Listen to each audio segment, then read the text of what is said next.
baga jiraattanii as geessanii asitti ol argine. Namni lubbuudhaan jiraate wauma arga. Kaleessa mana barnootaa arguu isaati nagaadhumaan as keessa deddeemuun iyyuu rakkisaa ture. Waggaa 30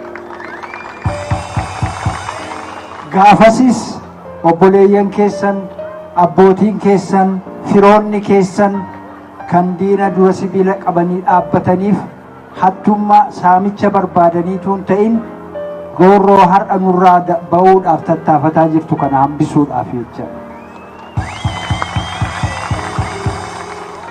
Galata isaanii gocha isaaniitiin har'aas jirra. Billiqaa hin yaadattu gaafa namni sun dhume. Walgahii tokko asitti godhanne borumtaa isaa basaasonni isaanii himanii nama walitti qabaniitu jumlaadhuma fixanii jechaadha. Guyyaa itti aanu darasaadhumatti dhukaasa bananii anuu millikoo tokko godaanni sun as jira jechaa ka billiqa achitti nu weeraranii anis gaafa sanan madaa'e jaallan keenya ja'a achitti wareegaman jecha.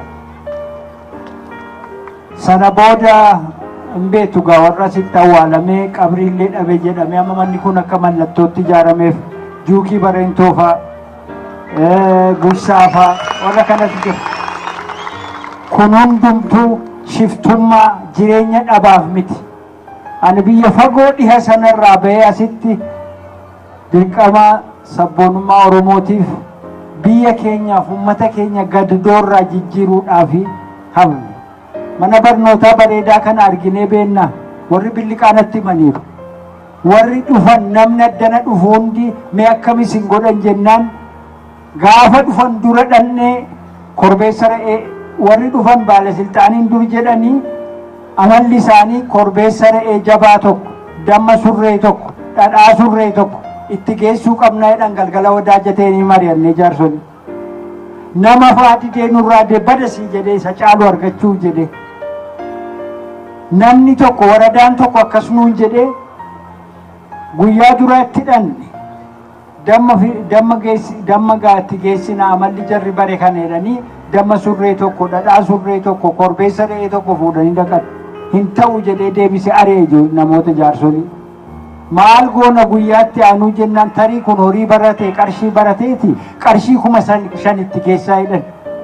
Gaafatti geessanii jedhanis ni ari'an jedhan hin ari'e lole. Kuni amala takkaa nu agarsiisee hin beekne nu fixuudhaaf deema. Karra gooroorra jiru hunda loon gooroorra jiru hunda karra banaati baqadhaa waa beetti jedhanii jedhu. Akkasitti biyya gadhiisanii ba'an. Biyyatti dhalanne biyya ba'anis akkasitti ta'an. Kanatu nama du'atti geesse wareegamatti geesse. Haa ta'u qabsoon gaafa jalqabe kun ituma tiratu ituma kufuu ka'uu har'a kanaan ga'ee jecha. Dhaloota biraa horate. Dhaloonni biraa kun immoo haala jiru wajjin of qindeesseetu kunoo bakka har'a jirru nu ga'ee jecha. Kuni gammachuu guddaa karaa biraatii isinis wanti kanaan duratti baatan waan biyya ofiitiif namni godhu tokkodha jechaadha. Duuba gabaabsuudhaaf haasaa kiyya isin arguutti nan gammada. Gooroo hundan beeka, gadarraa nan beeka, darasaa nan beeka, korjee nan beeka.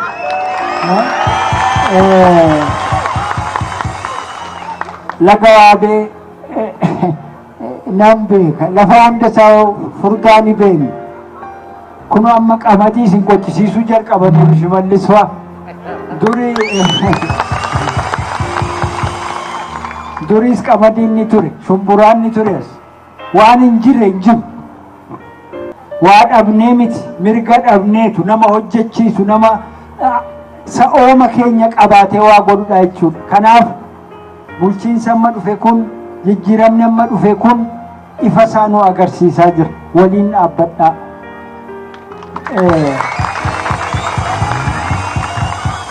Waliin dhaabbadhaa Oromoon jedhu kan qabu kan jabeeffatetu isa caalutti ba'a jechaadha.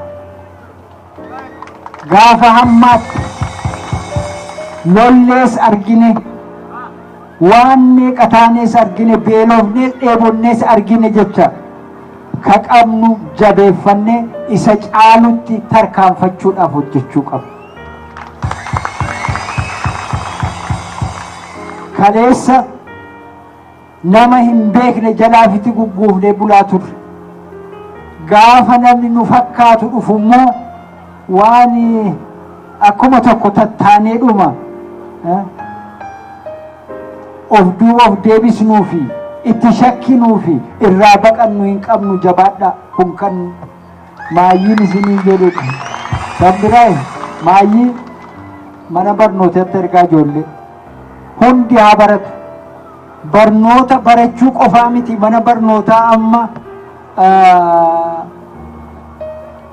adda taayyeech kabajamtuu adda taayyeech hojjetan kennan kana akkasumatti hin ilaalina. Walitti buusaa gaalatti gurguraa wayyeessaa. Hindi akka inni hin diigamne eegaa. Mangistii qofaan eegina. Qeerransa eegee qabannaan hin gadhiisan hin jenne hin gadhiisina. Nu gaeegaa gaala jalatti dhalannee gaala tiksin. Dunuufnes gaala tiksin. Ijoolleen keenya sanumaaf dhalatti sanumaaf guddatti sun hafuu qabaa jedhanii jiru warri hojjetanis. Isinis nutu hambisa hittanii qabsoo gochuu qabdu jechaadha. Na jabaadhaa. Jiraachuurra wayyaa akkuma taatee fuusissiiqaa goobanaa jedhan mammaksatu jedhu miti. Na waan hin dabarre hin jiru. Haa jabaannu, tokkummaa keenya haa jabeessinu, waan harkaa qabnu akka hin buune haa goonu. Jijjiirama kana caalaatti milkeessuuf jabeessuudhaaf filmaatatti aanu kanas of qopheessaa. Waan isiniif ta'uufi waan keessa dabritan yaadadhaa. Waan fuuldura dhufan qalbifadhaa. Kan filuu qabdan filadhaa. Nagaan jiraadhaa. Fayyaa ta'a. Isin arguu qoonnan gammadaa. Mootummaan keenya maal godhe isa saame san hin nyaattu haqa namaa jeeti abdii raaree boolle dhaggeetti qillim godhe dhaggeenu asiin irraa bahaa jette hiriiree irra bahaa jiraachuu kan fide ijoollee abbaa gadaa kanaaf kan qabu. Tartiibaa itti aanuni ammas kennaa qabnaa. Sagalee kennaaf. Amma kennaa yeroo keenyaaf